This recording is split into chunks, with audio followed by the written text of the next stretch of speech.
On behalf of the Louisiana Center for the Book in the State Library of Louisiana, thank you for joining us for this virtual 2021 Louisiana Book Festival presentation. This program is Last Chance Texaco, Chronicles of an American Troubadour by Rickie Lee Jones. The two-time Grammy winner Rickie Lee Jones first appeared on the scene in Los Angeles in the mid-1970s, and in her wake came a wide scope of women from country, pop, and punk. She was the first of her kind, crooning My Funny Valentine in lounge singer heels. She rocked like Mick Jagger and ground her hips like Tina Turner. She was the beginning of the nebulous, ethereal, personality-driven voices of women who dominate music today. At 66 years of age, Jones has staked her claim as an American songwriter who helped shape the language of music we call our own. A native of Baton Rouge, State Librarian Rebecca Hamilton was appointed State Librarian in 2005 by Lieutenant Governor Mitch Landrieu, making her only the fourth state librarian in the agency's 82-year history, and, at the time, the youngest state librarian in the nation ever. She was reappointed by Lieutenant Governors Jay Darden and Billy Nungesser. Her many awards include being named one of 2007's Top 40 Under 40 by the Baton Rouge Business Report, the 2012 Anthony Benoit Mid-Career Award from the Louisiana Library Association, and most recently, the 2017 Linda Carlberg Award given to those leaders who have made outstanding contributions to Louisiana libraries. Ladies and gentlemen, Rickie Lee Jones and Rebecca Hamilton. Hi, Rickie. So when did the idea, first of all, I finished your book this weekend, and it's one of my all-time favorites now. I feel like you're my soul sister. I could have written some parts of this book. What a wonderful thing. And it's just really good. So that's first and foremost. So I'm going to launch right into our questions. Right. When did the idea for this book come about? Was it something that you always wanted to do? Pretty much. I mean, I don't think I was thinking about it when I was in my 30s, but round about the late 40s, I realized that I should tell my own story because everybody else was telling it inaccurately, and that the stories of my family were incredible and would definitely stand up next to my own stories. That's how that started, but also that I wanted some justice for them, their lives. I never met Pegleg, but he was always with me, and I wanted to tell his story. I wanted the troubled story of my mother and father to go on record. This is the story of American people. This is who our mothers and fathers and our ancestors are. Mine is extraordinary in places and just like other people's in places. I mean, other people have also have incredible things happen to them. So I felt that all in all, it was a good representation of a woman's story in these times. Well, I would agree with you on that. I enjoyed it very much. So how did you determine that the time was right to do it now? Well, money is a lot of the reason for stuff. So in my musical work, I guess I moved to LA and I had set aside the time to do it. So I had enough money to pay rent and work on this one thing, because then the money would run out and I wouldn't have the luxury of not touring all the time and writing. So it was just a determination that this is the time when I must do it, and so did it. Well, and we've interviewed a lot of musicians that have written memoirs, and they all sort of say the same thing, that especially people that have these really rich sort of unique histories, they've been very giving and giving a lot to the community, and they're thinking, well, this would be a good infusion of money to do this right now. Money is a great motivator for good art. Right, always. So what was your process like? Every writer has sort of a different process that they follow.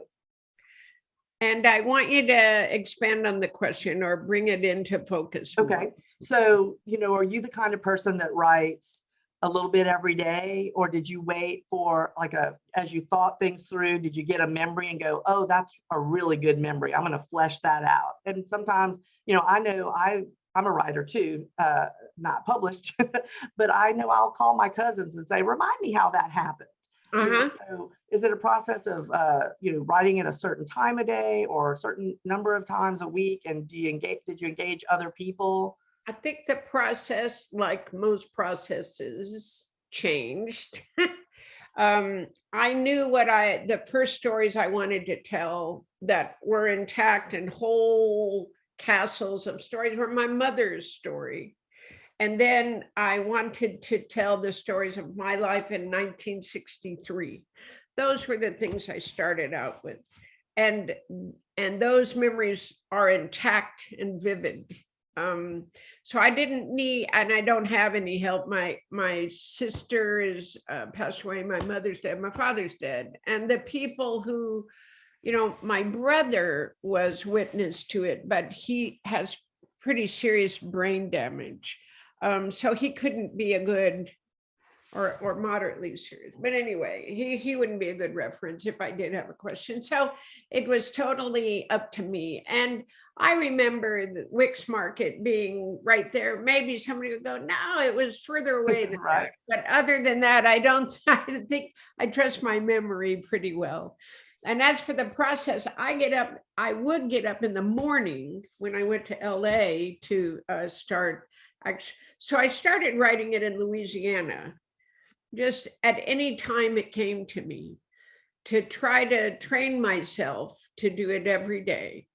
And then after about 9 months, and I'd written some stuff, but I didn't have any feedback, and there was a misunderstanding. Sorry, this is a long lesson.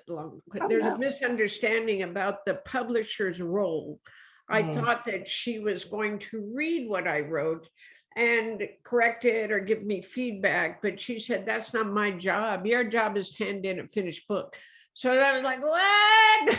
But I never wrote a book. So the process changed. By LA, I was expanding on the basic stories I decided to tell, and they were getting bigger and bigger and bigger. I had 600 pages, and I thought they were terribly interesting.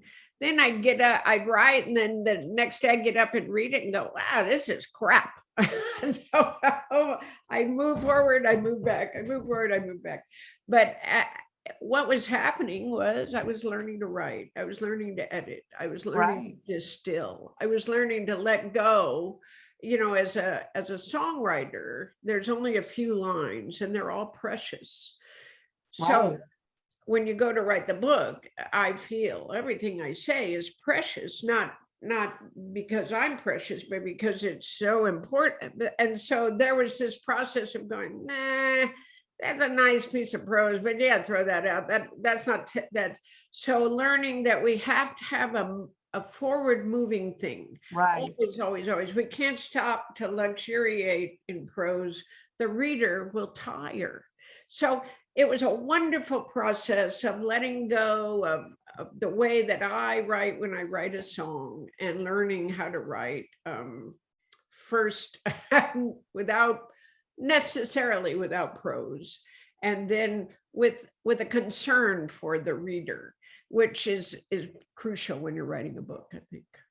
Well, I think that, so we've interviewed a lot of authors, and so many of the musicians say, I had to cut myself off because there were so many stories. I could have a volume 2 and 3, which of course we always hope there is. So what you say is very similar to what I think, how creative people work. You want to tell the whole story with the details and everything, but the reader comes out ahead, because I think the richness of your details, I think, really make this book wonderful.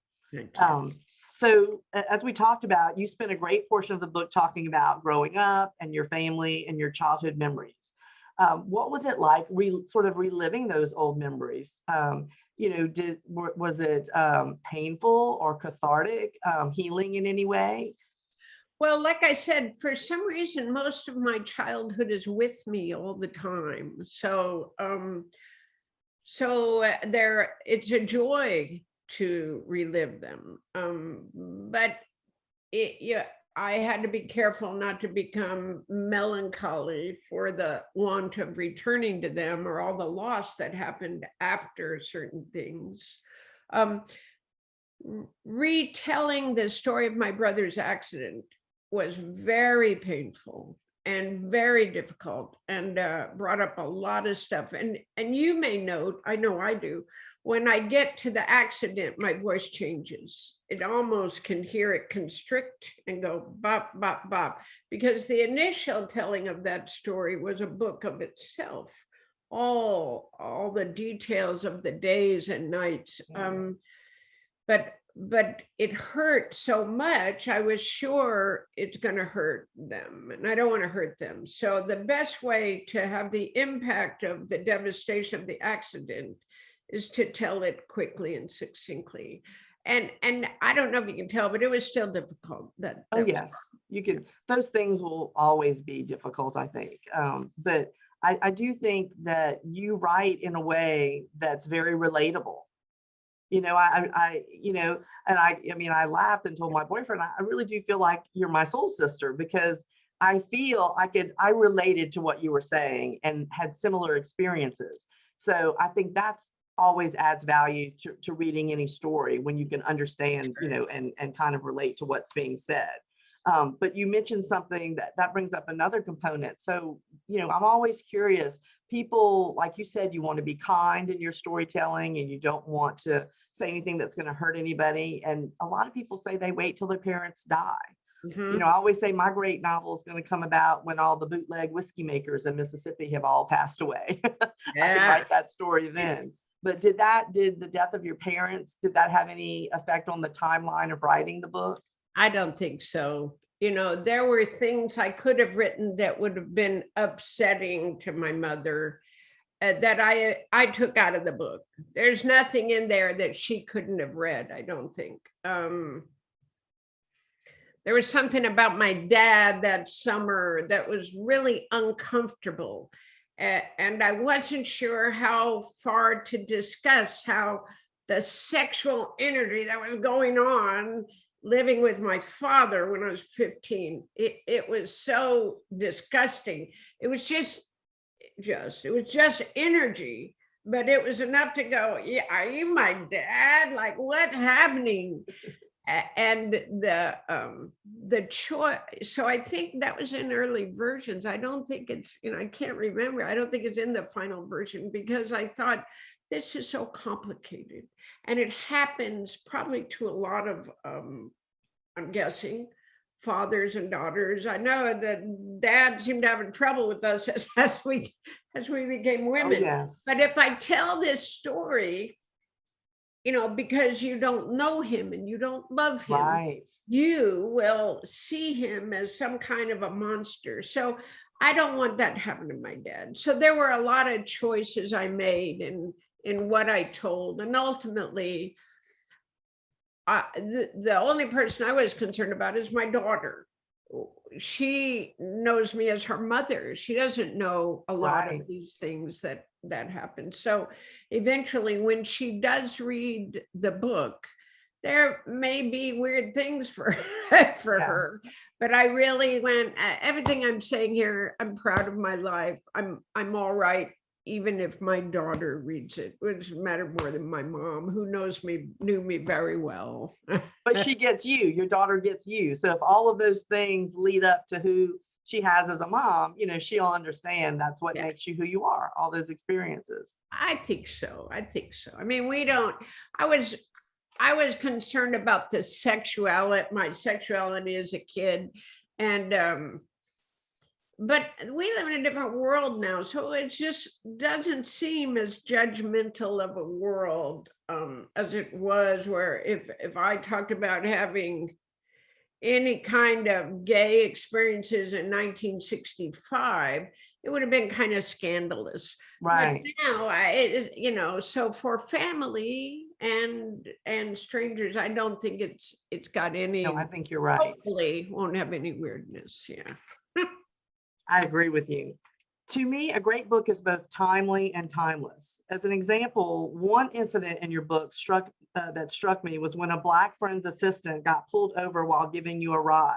Unfortunately, that is still something that can happen today. And with social media and just about everybody with a phone, we're much more likely to become aware of it much quicker. And we're inundated with that. From your Yeah. perspective and what you've experienced during your lifetime, how far do you think we've come in that area? Have we made any progress? And are you optimistic that that things will be better based on what we've seen over this last year?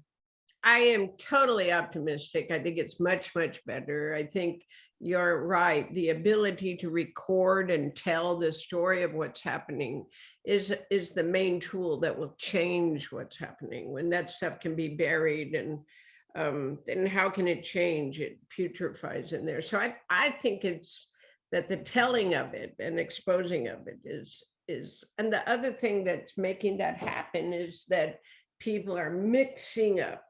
And I think it's much harder to be prejudiced against somebody when they're in your family. So, Right. whereas some uncle somewhere might have said, those Black people, bloody, bloody, bloody. But if his niece is Black, that shit is going to go away eventually. And I'm really excited about that part, that those borders are just falling away everywhere we go. Yeah. I think.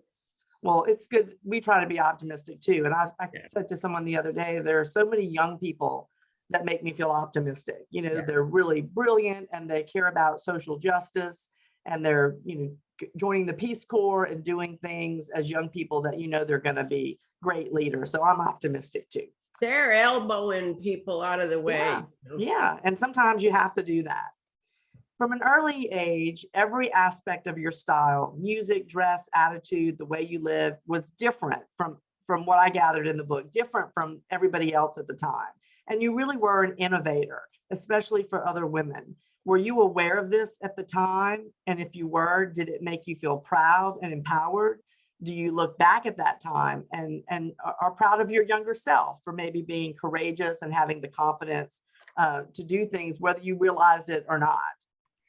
You bet I was aware. I was aware. And it's funny, the little things that I focused on at the time that mattered so much more to me than the heart of it, which has revealed itself as time has gone by. I thought it was so important that I was a jazz singer, because nobody sang jazz. There was no jazz in pop music. It was coming from a folk rock thing and expanding from there. So, and that was important, but what was important was the heart and soul of me, whether or not I did folk rock or naked or whatever I did, it was me.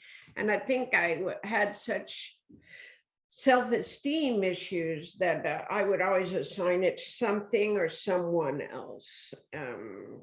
I am, Bob Dylan said something about his early work recently. He said, I don't know who that guy was. I can't believe it. And it's true, who was that guy? He changed the world. So when I look at my younger self, I am awed, I am awed that I walked right up from right out of poverty in that other timeline and into the other one, ready to go. I'd imagined it all my life, and there I was. And I was a fool for love, as Sam Shepard said, but that's righteous too. I agree.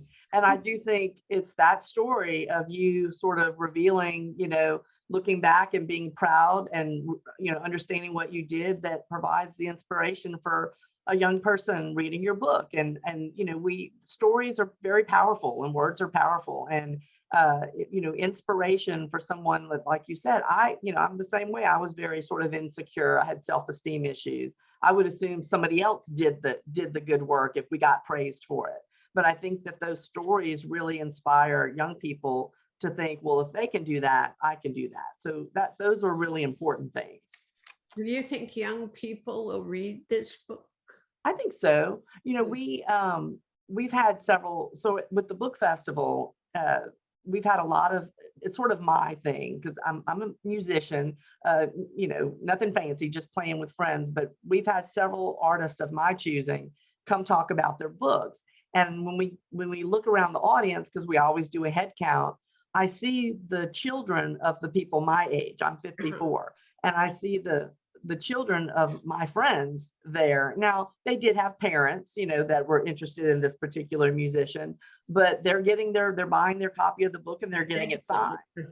And so, and a lot of people are going to see this interview because we had a very, you know, interesting and important music scene here in Baton Rouge in the late 70s to early 80s.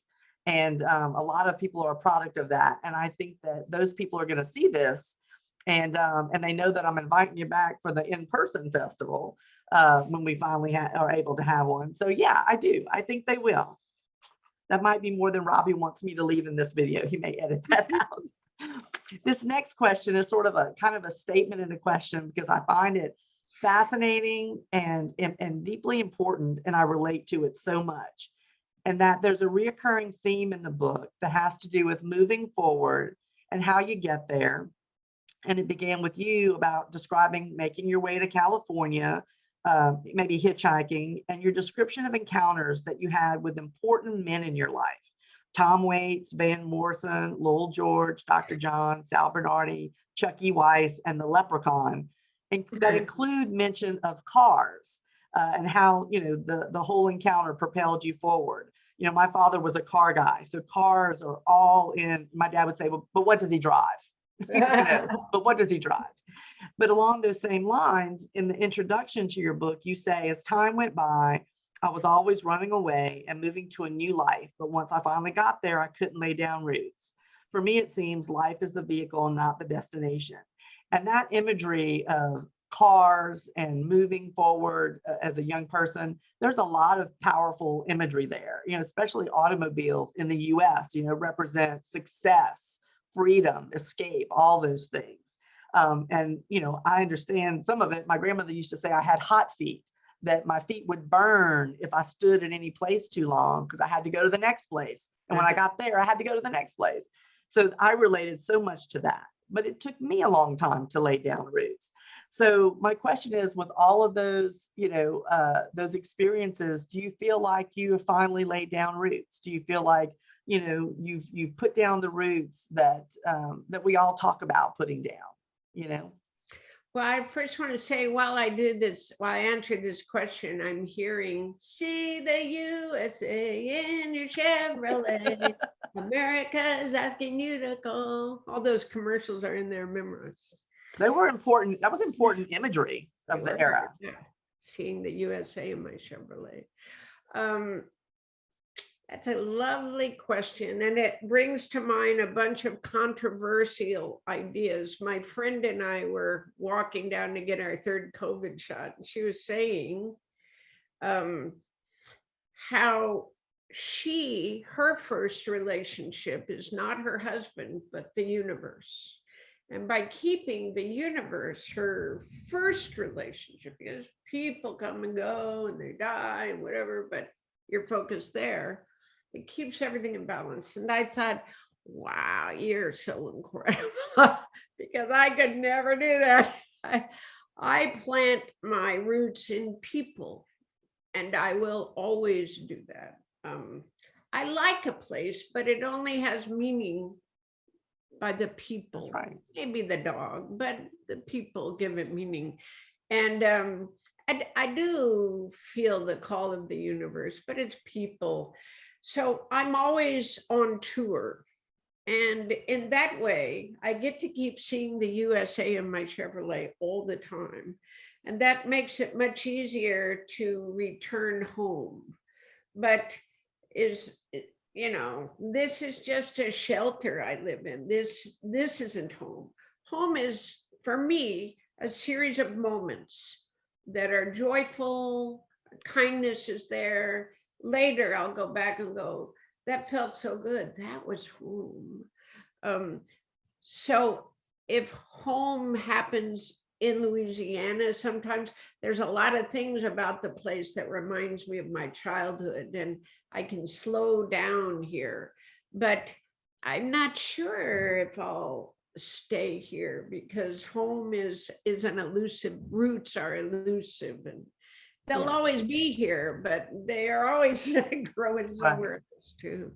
Well, and Louisiana people are very special, and I'm sure everybody says that about their state, but I think it's really true. We've seen a lot of tragedies here with the storms and other things, but Louisiana people make things home for me. I know when I go to conferences and things, if I meet someone from Louisiana, I feel less homesick. Louisiana. So, and so we're really proud to call you one of us. You're ours for this moment in time. You are ours. And I was curious, Jim and I talked about it. What made you, decide to be here, have a home and put down some roots here, even if you pick them up and take them to go with you when you leave. But we're glad to have you here. And I'm curious as to what drew you to here. Sure.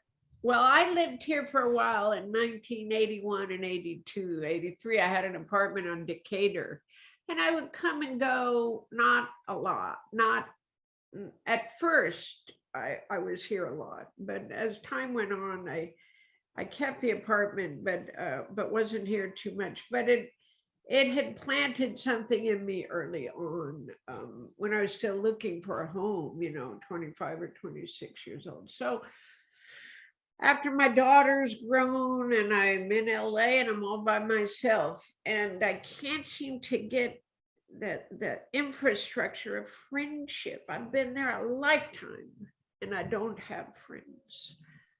I have people I know who smile and say hello when they see me, but they are not my friends. And I thought, I finally went, enough. I'm living my life on a freeway. Why am I still here? And took a chance on New Orleans. I don't know why, but I knew it was the South because I hadn't lived in the South much. So that's a brand new challenge. And I'd always said Florida, the most ridiculous state in the Union. It was Florida. I was thinking, let's go to there. That's like, what's that place like? But because I love all the birds and the incredible animals that are in the Keys, but I decided people mattered more than the animals. And there was one person here I knew, Barry Kaiser, a photographer, who had lived next door to me on Decatur, and one of the pirates, one of the inspirations for pirates. So I came back to his friendship. And right away, like things grow instantly in the ground here. It was like that. It just grew really, really fast. Yeah. I loved it here. It's got this literary thing that still is intact. People come out and dinner and they talk about Absolutely. books and they play music together and they are with each other down here. And you can't find that anywhere. No, I agree with you. As you were talking, I was thinking, John Doe from the band X. I'm a big fan. I've seen them like almost 60 times. But he said something similar, that he had been in Los Angeles for a long time and knew a lot of people and had a lot of friends, but it was not what he was looking for. And so he ended up moving to Austin and living very close to some of my friends. But Austin's very similar to here. A lot of music and wonderful people. So it's we couldn't be more happy that you're here. That's so kind. I feel nobody's ever said that to me. Thank you. Oh, Austin is, I was just there last week. It's unrecognizable. Oh, a friend said, don't say that out loud, but it really is. No, it's gotten, I was there and I lived there for a little while, and I think 88, 89.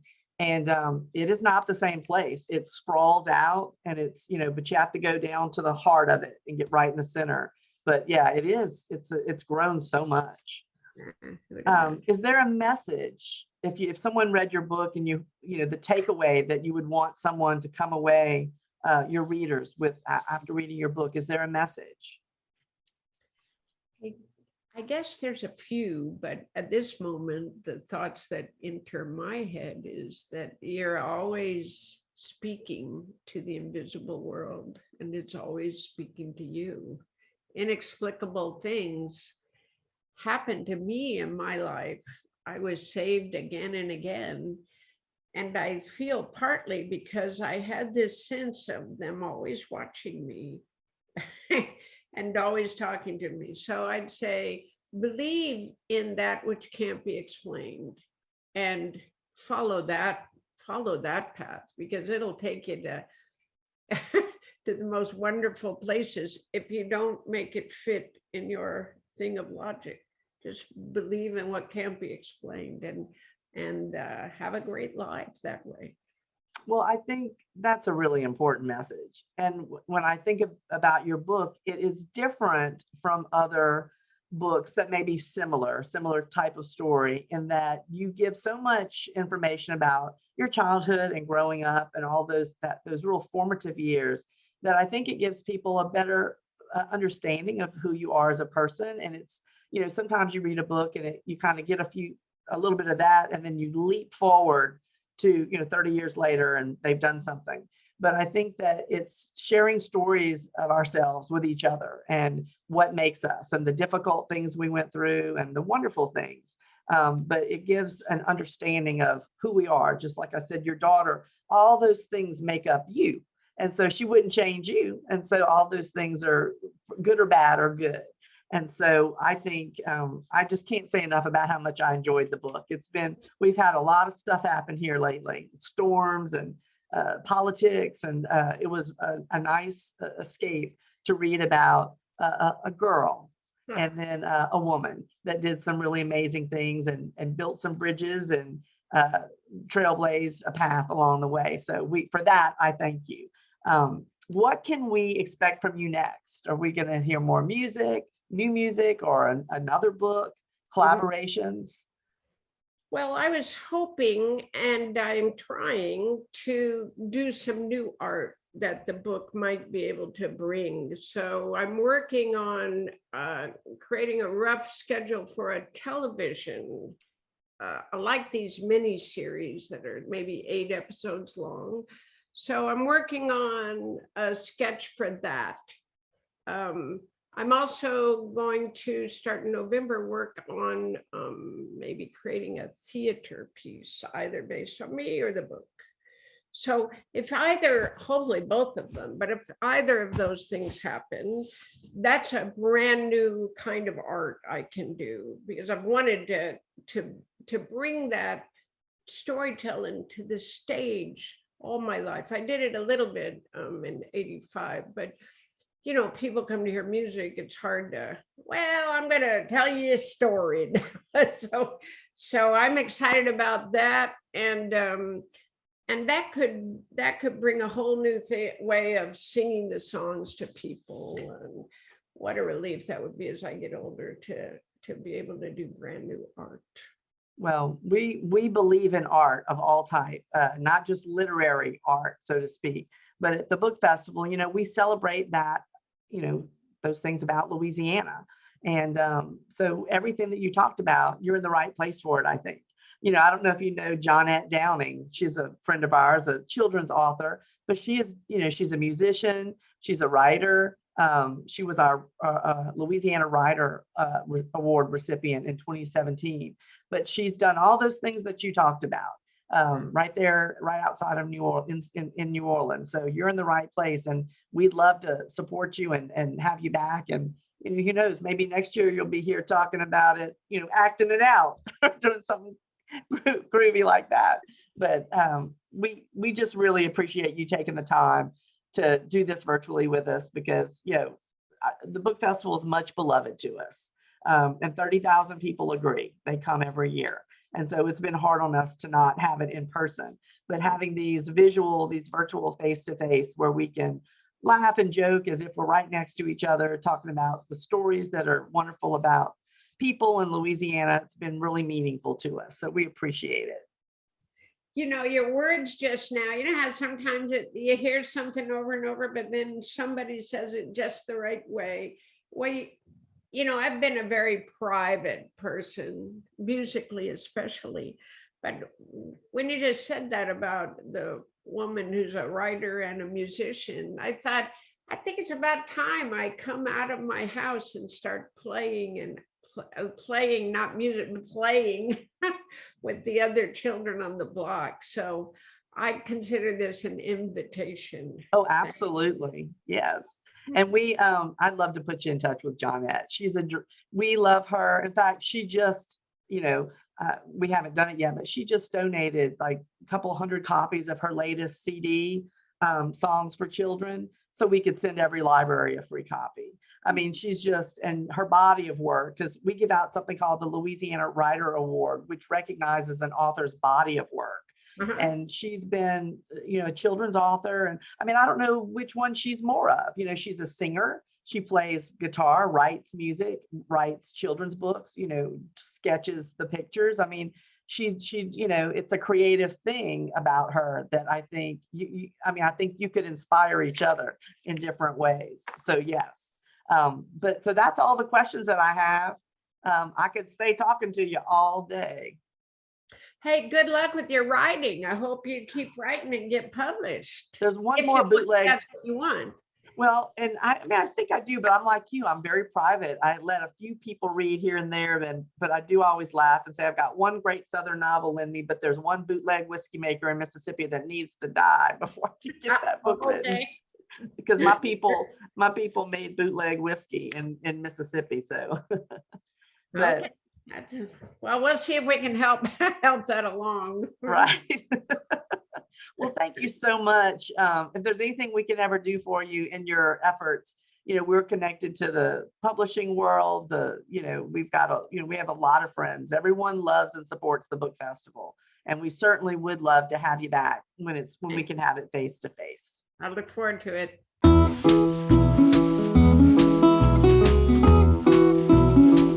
Thank you for watching this presentation of the virtual 2021 Louisiana Book Festival.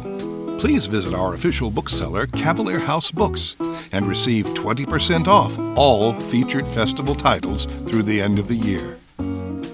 A special thank you to our festival sponsors. The Louisiana Book Festival will return on October 29th, 2022.